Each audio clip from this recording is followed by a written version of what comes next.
Alors, le déjà-vu, qu'est-ce que c'est exactement? Imaginez un peu la scène. Vous entrez dans une pièce pour la toute première fois. Pourtant, une sensation bizarre vous envahit. C'est comme si vous aviez déjà vécu ce moment précis. Chaque détail, chaque parole, chaque geste vous semble incroyablement familier. Vous avez l'impression de connaître la suite. C'est une expérience déroutante, n'est-ce pas? Cette impression fugace, mais intense, d'avoir déjà expérimenté une situation nouvelle, voilà ce que l'on appelle le déjà-vu. C'est une expression française d'ailleurs qui signifie littéralement déjà-vu. Ce phénomène intrigue l'humanité depuis des siècles et continue de fasciner les scientifiques et le grand public. Pourquoi le déjà-vu nous fascine-t-il autant? Eh bien, c'est parce qu'il touche à quelque chose de très profond en nous, notre perception du temps et de la réalité. C'est une sorte de court-circuit dans notre expérience consciente. On se sent à la fois acteur et spectateur d'un film que l'on aurait déjà regardé. Cette sensation peut être très troublante. On se demande si notre mémoire nous joue des tours. Ou peut-être s'agit-il d'un indice sur le fonctionnement caché de notre cerveau. Certains y voient même des messages plus mystérieux. Le déjà-vu soulève des questions fondamentales sur la nature de la conscience et la manière dont nous construisons nos souvenirs. C'est un petit mystère personnel que beaucoup d'entre nous ont déjà expérimenté. Statistiquement parlant, le déjà-vu est une expérience assez commune.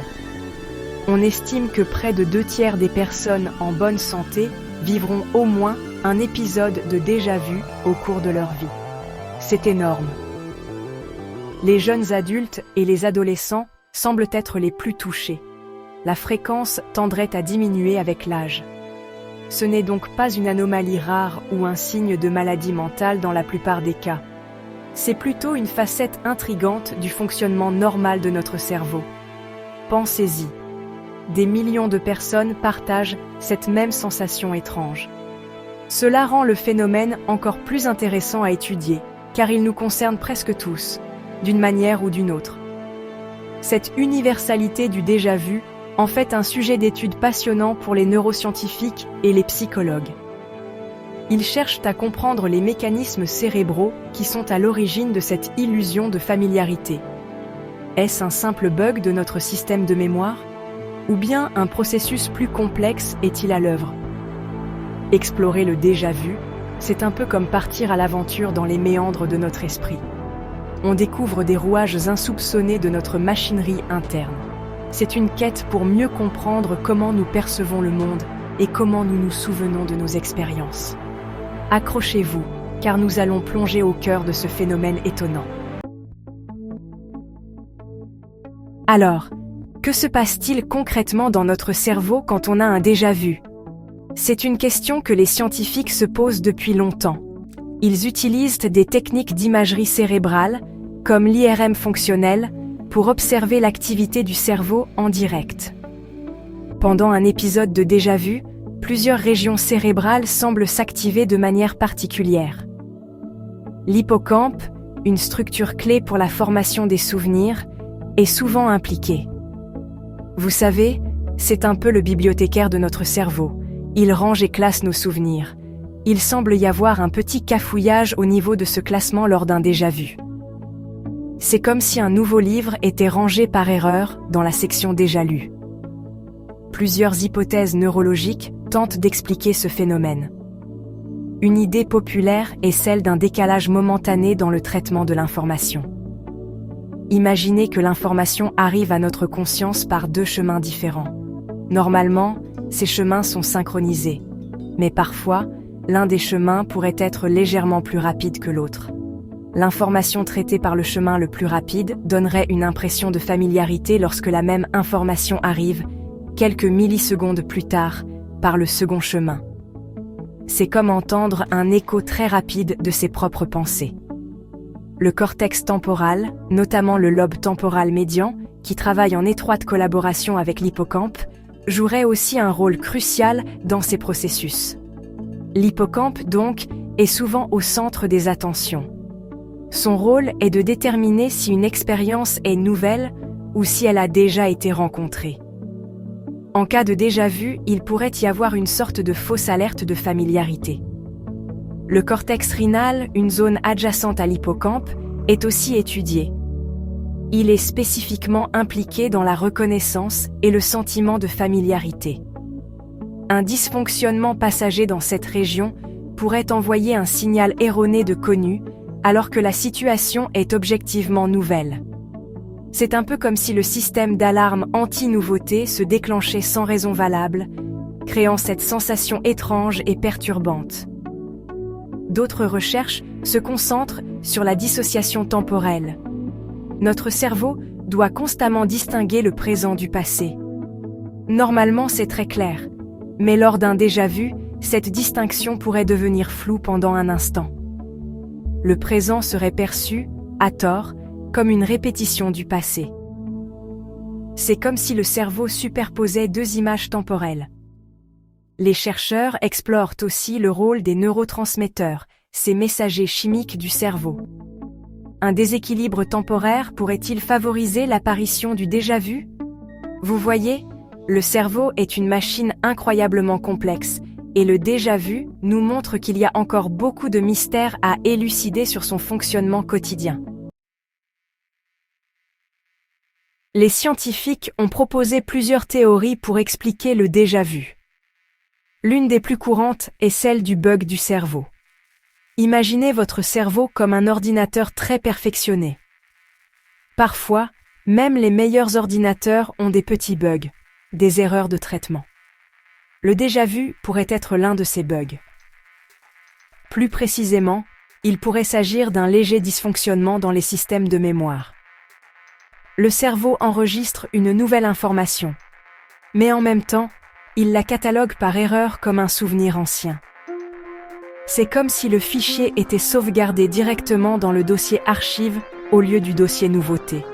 Ce bug ne serait pas grave, juste une petite bizarrerie de notre système. Une autre théorie se concentre sur les mécanismes de la mémoire, en particulier la mémoire de reconnaissance. Nous avons deux types de mémoire de reconnaissance, la familiarité et la recollection. La familiarité, c'est ce sentiment vague de connaître quelque chose sans pouvoir dire pourquoi. La recollection, c'est quand on se souvient activement du contexte d'un événement passé. Le déjà-vu pourrait survenir lorsque le sentiment de familiarité est très fort, mais qu'il n'y a pas de recollection correspondante. Votre cerveau vous dit « je connais ça », mais il ne peut pas vous dire où, quand, ni comment. Ce désaccord entre les deux systèmes créerait cette sensation étrange et spécifique du déjà-vu. Le traitement de l'information est également au cœur de certaines explications. Une hypothèse suggère que le déjà-vu pourrait être lié à une perception subliminale. Vous auriez perçu des éléments d'une scène actuelle de manière inconsciente quelques instants auparavant. Par exemple, en passant rapidement devant une vitrine, vous avez capté des détails sans y prêter attention.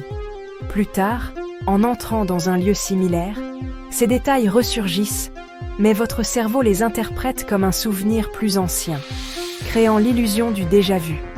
C'est un peu comme si votre cerveau avait pris une photo en mode rafale discrète et vous la montrait avec un léger décalage, vous faisant croire à une rediffusion. Enfin, certains chercheurs explorent l'idée d'un système de vérification de la réalité qui déraille momentanément.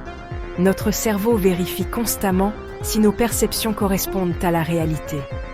Pendant un déjà-vu, ce système pourrait signaler à tort qu'une expérience nouvelle est en fait une répétition. Le cerveau détecte une anomalie, le sentiment de familiarité inappropriée. Et c'est cette détection même qui constitue l'expérience du déjà-vu. C'est comme si le cerveau disait « Attention, il y a quelque chose d'étrange ici. Cette scène semble familière alors qu'elle ne devrait pas l'être. » C'est une sorte d'autocorrection qui, paradoxalement, crée la sensation elle-même. Fascinant, n'est-ce pas? Bien sûr, quand un phénomène est aussi étrange que le déjà-vu, les explications scientifiques ne sont pas les seules à émerger. Depuis toujours, les gens ont cherché des significations plus profondes, voire surnaturelles, à cette expérience. Une idée populaire est que le déjà-vu pourrait être un souvenir d'un rêve oublié. Vous auriez rêvé d'une situation, puis, en la vivant réellement, votre cerveau ferait le lien avec ce rêve, mais sans se souvenir consciemment du rêve lui-même. Cela donnerait cette impression de familiarité sans source identifiable. C'est une piste intéressante, car les rêves sont eux-mêmes un domaine encore plein de mystères pour la science. D'autres hypothèses alternatives s'aventurent sur des terrains plus philosophiques ou spirituels. Certains pensent que le déjà-vu pourrait être un aperçu fugace d'une vie antérieure. L'âme aurait déjà vécu une expérience similaire dans une incarnation précédente, et un détail de la scène actuelle raviverait ce lointain souvenir. Évidemment, c'est une croyance qui sort complètement du cadre scientifique actuel, car elle repose sur des concepts comme la réincarnation, qui ne sont pas testables empiriquement. Néanmoins, pour beaucoup de gens, cette explication offre un sens réconfortant ou intrigant à une sensation autrement inexplicable par la logique pure. Certaines théories vont même jusqu'à évoquer des univers parallèles ou des réalités alternatives. Le déjà-vu serait alors un bref instant où notre conscience entrerait en contact avec une autre version de nous-mêmes, vivant une expérience similaire dans un autre monde. Imaginez un croisement momentané entre différentes lignes temporelles. Ces idées sont souvent explorées dans la science-fiction, mais elles trouvent aussi un écho chez ceux qui cherchent des explications extraordinaires à des phénomènes qui sortent de l'ordinaire. C'est une façon de voir le déjà-vu, non pas comme un bug, mais comme une fenêtre entrouverte sur quelque chose de plus vaste. Il est important de noter que ces hypothèses alternatives, bien que fascinantes, ne sont généralement pas soutenues par des preuves scientifiques solides. Les scientifiques préfèrent se concentrer sur des explications qui peuvent être testées et vérifiées. Cependant, cela n'empêche pas ces idées de persister dans l'imaginaire collectif. Elles montrent à quel point le déjà-vu peut être une expérience marquante, qui pousse les gens à questionner la nature même de la réalité et de leur propre existence. Le mystère qui entoure le déjà-vu continue d'alimenter toutes sortes d'interprétations, des plus rationnelles aux plus ésotériques. Le déjà-vu n'est pas le seul trouble étrange de la familiarité. Il a des cousins tout aussi curieux. L'un d'eux est le jamais vu. C'est exactement l'inverse du déjà-vu. Imaginez que vous regardez quelque chose de très familier, comme votre propre visage dans le miroir ou un mot que vous utilisez tous les jours. Soudain, cet élément familier vous paraît complètement étranger, nouveau, comme si vous le voyiez pour la première fois. C'est une sensation très déstabilisante. Le jamais vu est beaucoup plus rare que le déjà vu, mais il peut être encore plus perturbant pour ceux qui l'expérimentent. C'est comme si votre dictionnaire interne avait subitement perdu une définition. Un autre phénomène apparenté est le presque vu. Vous savez, c'est cette sensation frustrante d'avoir un mot sur le bout de la langue. Vous êtes certain de le connaître, vous pouvez presque le sentir, mais impossible de le retrouver. Le presque vu est similaire. C'est l'impression qu'on est sur le point de se souvenir de quelque chose d'important ou de comprendre une situation. Mais cette compréhension reste juste hors de portée. C'est un état de limbe cognitif, où la reconnaissance est imminente, mais ne se concrétise jamais. Cela peut être lié à une information qui n'est pas complètement encodée ou récupérée par la mémoire. Il existe aussi le déjà vécu, qui est une forme plus intense de déjà vu. Ici, ce n'est pas seulement une scène visuelle qui semble familière, mais toute une séquence d'événements, y compris les pensées et les sentiments. La personne a l'impression de revivre un moment entier, pas juste de le reconnaître. Le déjà entendu une conversation ou un son, et le déjà senti une odeur, sont d'autres variations qui touchent des modalités sensorielles spécifiques. Tous ces phénomènes soulignent la complexité de nos systèmes de mémoire et de perception, et comment de légers dérèglements peuvent produire des expériences subjectives très étranges. Ces cousins du déjà-vu, bien que distincts, partagent des points communs.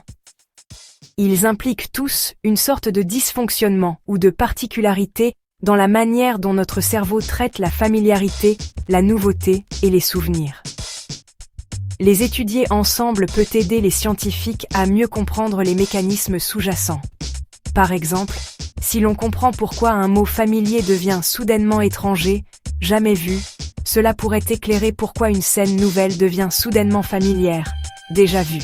C'est en explorant ces différentes facettes de l'expérience humaine que l'on peut espérer percer les secrets de notre conscience. Alors, comment les scientifiques s'y prennent-ils pour étudier un phénomène aussi fugace et subjectif que le déjà-vu ? Ce n'est pas simple, car on ne peut pas vraiment provoquer un déjà-vu sur commande en laboratoire. Du moins, pas facilement. Une des méthodes consiste à réaliser des études de cas détaillés sur des personnes qui vivent des déjà-vus fréquents ou particulièrement intenses. Les chercheurs les interrogent sur leurs expériences, leurs sensations, et essaient de trouver des points communs ou des déclencheurs potentiels. Ces études qualitatives permettent de recueillir des descriptions riches et nuancées du phénomène, qui peuvent ensuite guider des recherches plus quantitatives. Une autre approche est d'essayer de créer des situations en laboratoire qui pourraient induire des sensations similaires au déjà-vu.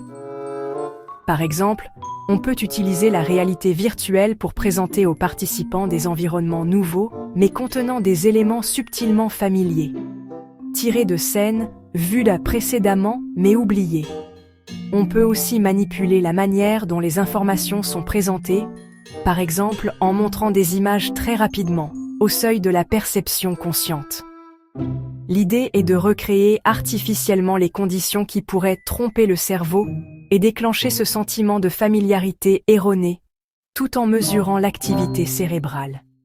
L'imagerie cérébrale, comme l'électroencéphalographie ou l'imagerie par résonance magnétique fonctionnelle, joue un rôle crucial. Même s'il est difficile de capturer un déjà-vu spontané dans un scanner, les chercheurs peuvent étudier le cerveau de personnes qui en ont fréquemment. Ils peuvent aussi observer ce qui se passe lorsque les participants effectuent des tâches de mémoire, conçues pour solliciter les mêmes régions cérébrales que celles que l'on pense être impliquées dans le déjà-vu. L'électroencéphalographie, par exemple, peut enregistrer l'activité électrique du cerveau avec une très grande précision temporelle, ce qui est utile pour détecter les décalages rapides de traitement de l'information. Enfin, les questionnaires et les enquêtes à grande échelle permettent de recueillir des données sur la prévalence du déjà-vu, sa fréquence, les circonstances dans lesquelles il survient et les caractéristiques des personnes qui le vivent. On peut ainsi chercher des corrélations avec d'autres facteurs, comme l'âge, le niveau de stress, la fatigue ou même certains traits de personnalité. Combiner toutes ces méthodes, études de cas, expériences en laboratoire, imagerie cérébrale et enquête, permet aux scientifiques de rassembler petit à petit les pièces du puzzle. Chaque étude apporte une nouvelle information, nous rapprochant un peu plus de la compréhension de ce fascinant bug de notre esprit. Il est intéressant de noter qu'il existe un lien bien établi entre le déjà-vu et certaines formes d'épilepsie, notamment l'épilepsie du lobe temporal. Pour certaines personnes atteintes de ce type d'épilepsie, une sensation de déjà-vu intense et prolongée peut être une aura, c'est-à-dire un signe avant-coureur d'une crise d'épilepsie imminente. Dans ces cas, le déjà-vu est provoqué par une activité électrique anormale dans les régions du cerveau responsables de la mémoire et de la familiarité, comme l'hippocampe et le cortex temporal.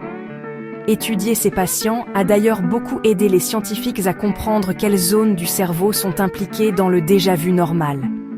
Cela signifie-t-il que si vous avez des déjà-vus, vous devez vous inquiéter pour votre santé cérébrale ? Pas du tout dans la grande majorité des cas. Pour la plupart des gens, le déjà-vu est une expérience bénigne et passagère, sans lien avec une pathologie. Cependant, si les déjà-vus deviennent très fréquents, très intenses, s'ils s'accompagnent d'autres symptômes comme des pertes de conscience, des mouvements anormaux ou une confusion, alors il est conseillé de consulter un médecin. Il pourra vérifier s'il y a lieu de s'inquiéter ou de faire des examens complémentaires. Mais encore une fois, pour la plupart d'entre nous, c'est juste une petite curiosité de notre cerveau. Certains chercheurs se demandent, même si le déjà-vu, dans sa forme non pathologique, pourrait être un indicateur de bonne santé cérébrale.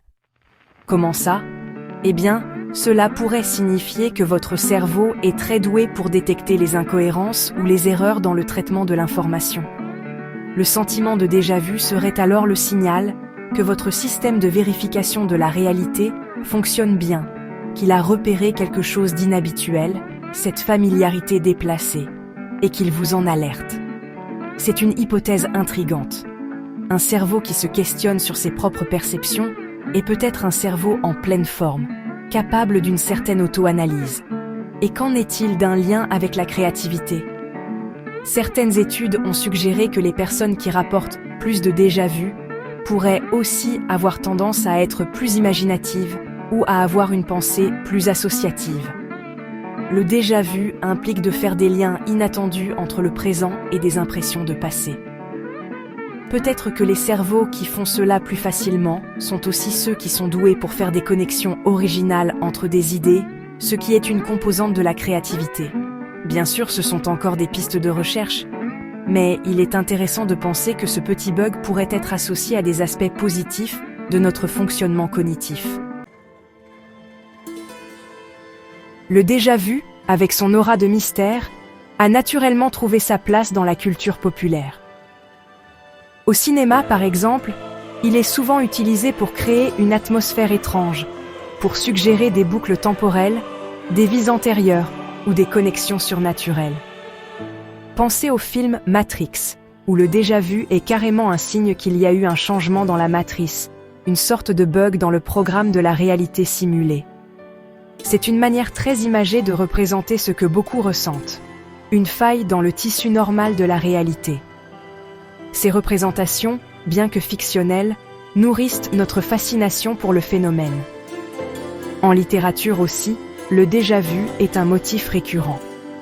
Des écrivains comme Marcel Proust, avec sa fameuse Madeleine qui ravive des souvenirs involontaires, ont exploré les liens subtils entre mémoire, perception et temps.